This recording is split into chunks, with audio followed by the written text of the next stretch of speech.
আসসালামু আলাইকুম। রমজান স্পেশাল আজকে আমি আপনাদের তৈরি করে দেখাবো বরবটির একটি মজাদার ভর্তা রেসিপি। আজকে বরবটি দিয়ে আর শুটকি দিয়ে একটি মজাদার ভর্তা রেসিপি বানিয়ে দেখাবো। এভাবে রমজান উপলক্ষে এভাবে বানিয়ে খেলে মাশাআল্লাহ খুবই ভালো লাগে, তাই আপনাদের সাথেও শেয়ার করলাম।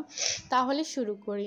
এখানে আমি অনেকটা বরবটি নিয়ে নিয়েছি, এগুলোকে এখন আমি কেটে ধুয়ে নিব। দেখতেই পাচ্ছেন, দেখুন এগুলোকে এভাবে আমি কিউব করে কেটে নিয়েছি। আপনারা যে কোনোভাবে করতে পারবেন। এখন চুলায় একটি কড়াই বসিয়ে দিলাম।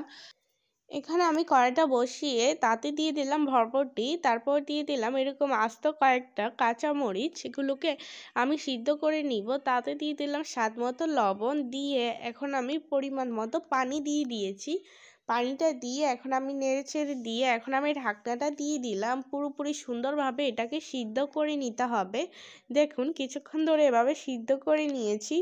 দেখুন পুরোপুরি আপনাদের সুন্দরভাবে এটাকে সিদ্ধ করে নিতে হবে, তা না হলে এটার কাঁচা ভাবটা থেকে যাবে। আর চুলার আঁচটা মিডিয়াম রেখে আপনারা এভাবে এটাকে সুন্দরভাবে একদম সিদ্ধ করে নিতে হবে। সুন্দরভাবে সিদ্ধ করে নিলে এর কালারটা চেঞ্জ হয়ে যাবে।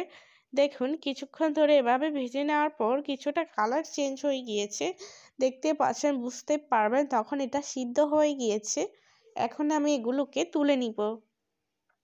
এভাবে আপনারা পুরোপুরি সুন্দরভাবে সিদ্ধ করে নেবেন বরবটিটা। আবারও আমি চুলায় কড়াই বসিয়ে দিলাম।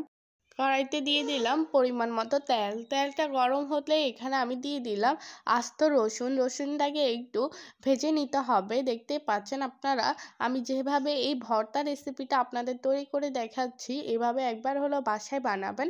এভাবে আমি রসুনের টুকরাগুলোকে কিছুক্ষণ ধরে ভেজে নেওয়ার পর এরকম লালচে কালার হয়ে আসলেই তুলে নিব। দেখতেই পাচ্ছেন তুলে নিয়েছি। এগুলোর উপর দিয়ে এখন আমি পেঁয়াজ কুচি দিয়ে দিলাম। এখানে পেঁয়াজের পরিমাণটা একটু বেশি দিয়েছি। পেঁয়াজটা একটু লালচে করে ভেজে নিতে হবে, তাই আমি নেড়েচেড়ে দিচ্ছি। কিছুক্ষণ ধরে আমি এভাবে নেড়েচেড়ে ভেজে নেওয়ার পর এগুলোকে এখন আমি তুলে নিব। দেখতেই পাচ্ছেন আমি কিভাবে সুন্দরভাবে ভেজে নিয়েছি। এভাবে এখন আমি তুলে নিচ্ছি। এভাবে আপনারা ভেজে নেবেন। এখন আমি এগুলোকে সবগুলো তুলে নেওয়ার পর দিয়ে দিচ্ছি এখানে বরবটি আর মরিচ। দেখতেই পাচ্ছেন দুইটা আমি একসাথে দিয়ে দিয়েছি। দেখতেই পাচ্ছেন এগুলোকে এখন আমি সুন্দরভাবে একদম নেড়েচেড়ে ভেজে নিব। দেখতেই পাচ্ছেন কিছুক্ষণ ধরে এভাবে নেড়েচেড়ে ভেজে নিতে হবে, তাই আমি কিছুক্ষণ ধরে এগুলোকে সুন্দরভাবে ভেজে নিয়েছি। আর এগুলোকে সবগুলোকে ভর্তার সবগুলো উপকরণে আমি সুন্দরভাবে ভেজে নিয়েছি। কিছুক্ষণ ধরে ভেজে নেওয়ার পর এগুলোর মধ্যে দিয়ে দিলাম ধনিয়া পাতা। ধনিয়া পাতাটাকে একটু সুন্দরভাবে ভেজে নিতে হবে। দেখুন আমি কিছুক্ষণ ধরে এভাবে নেড়েচেড়ে ভেজে নিয়েছি। এখন আমি এগুলোকে তুলে নিব। দেখতেই পাচ্ছেন এগুলোকে একটু সুন্দরভাবে ভেজে নিতে হবে। কিছুক্ষণ ধরে এভাবে ভেজে নেওয়ার পর দেখুন একটা কালার চেঞ্জ হয়ে এসেছে। এখন বুঝতে পারবেন তখনই আমি তুলে নিয়েছি। ঝাল অনুযায়ী আপনার এখানে কাঁচামরিচ ইউজ করবেন। এখন আমি শুটকিগুলোকে একটু টেলে নিব। দেখতে পাচ্ছেন শুটকিগুলোকে অল্প আঁচের মধ্যে একটু সুন্দরভাবেই এটাকে ভেজে নিতে হবে বা টেলে নিতে হবে, তা না হলে এগুলো কাঁচা ভাবটা চলে থেকে যাবে। এগুলো ভালো লাগবে না। এরকম লালচে কালার করে ভেজে নিতে হবে। দেখুন এগুলোকে ভেজে নেওয়ার পর আজকের এই ভর্তাটা আমি শিলবাটায় বানাবো, এতে এগুলো সুন্দরভাবে তৈরি হয়ে যায়। এটা খেতে ভালো লাগে। আপনারা যে কোনো প্রসেসেই বানাতে পারবেন।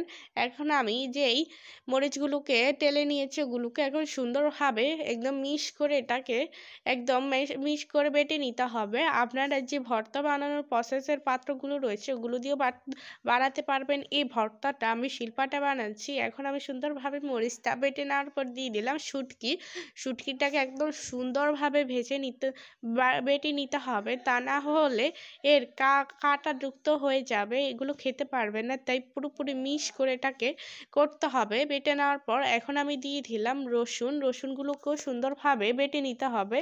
আমি আপনাদের পুরো প্রসেসটা দেখিয়ে দিচ্ছি কিভাবে এই মজাদার ভর্তাটা বানাবেন। জাস্ট একবার বানালে বারবার খেতে চাইবেন, এতটা সুন্দরভাবে এটা বানিয়ে নিয়েছি। এখন আমি দিয়ে দিলাম ভরপটিটাকেও সুন্দরভাবে আমার একদম মিশ করে একদম বেটে নিতে হবে। আপনাদের দেখিয়ে দিচ্ছি।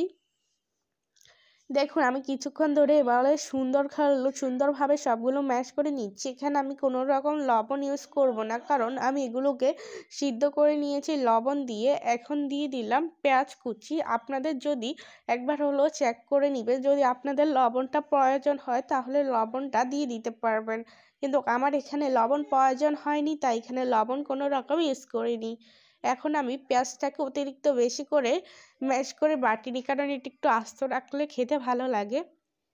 এখন আমি ধনিয়া পাতা দিয়ে দিয়েছি, দেখতেই পাচ্ছেন ধনিয়া পাতাটাও সুন্দরভাবে ম্যাশ করে বেটে নিয়েছি। সবগুলো উপকরণ আমি সুন্দরভাবে এগুলোকে বেটে নেওয়ার পর এখন আমি সবগুলোকে একত্রে মিশিয়ে নিব। দেখুন সবগুলোকে একত্রে মিশিয়ে নেওয়ার পর আবারও আমি সুন্দরভাবে এগুলোকে বেটে নিব, কারণ এখনও সুন্দরভাবে এগুলো ম্যাশ হয়নি, তাই পুরো সবগুলো উপকরণ একসাথে মিশিয়ে নেওয়ার পর এখন আমি এগুলোকে বেটে নিচ্ছি। দেখুন কিছুক্ষণ ধরে এভাবে একদম সুন্দরভাবে বেটে নিতে হবে। এটা যে কত মজা হয়েছে এই ভর্তাটা আমি আপনাদের বলে বোঝাতে পারবো না, তাই অবশ্যই সুন্দরভাবে আপনাদের বাসায় বানিয়ে নিতে হবে। দেখুন একদম আমি ম্যাশ করে বেটে নিচ্ছি। আর আপনারা অবশ্যই লবণটা চেক করে নেবেন লাগবে কি লাগবে না। আমার এখানে কোনো রকম লবণ লাগেনি, তাই এখানে আমি কোনো রকম লবণ ইউজ করিনি। এখন আমি সুন্দরভাবে এটাকে ম্যাশ করে বেটে নিয়েছি। এগুলোকে এখন আমি হাত দিয়ে সুন্দরভাবে মিশিয়ে নিব। আর আমার চ্যানেলে যদি আপনারা নতুন হয়ে থাকেন অবশ্যই চ্যানেলটা সাবস্ক্রাইব করে দিবেন, এরকম রমজান স্পেশাল পেয়ে যেতে, আমার চ্যানেলে এরকম মজাদার রেসিপি পেতে চ্যানেলটা সাবস্ক্রাইব করবেন। এখন এগুলোকে সুন্দরভাবে মিশিয়ে নেওয়ার পর এখন আমি উপর দিয়ে দিব চিনি ফ্লেক্স। দেখুন চিনি ফ্লেক্সটা দিয়ে আমি এখন আবারও সুন্দরভাবে মিশিয়ে নিচ্ছি, যাতে ঝালটা মোটামুটি সুন্দরভাবে হয়ে যায়। এই ভর্তার মধ্যে চালটা যতটা মজা দেয় ততটাই ভালো লাগে। দেখুন আমি সবগুলো দিয়ে মিশিয়ে নেওয়ার পর পরিবেশন করলাম। জাস্ট দেখতে কতটাই না লোভনীয় লাগছে, খেতে খুবই ভালো হয়েছে। যদি রেসিপিটা ভালো লাগে অবশ্যই চ্যানেলটা সাবস্ক্রাইব করবেন, পাশে থাকা বেল আইকনটি ক্লিক করে রাখবেন। আল্লাহ হাফেজ।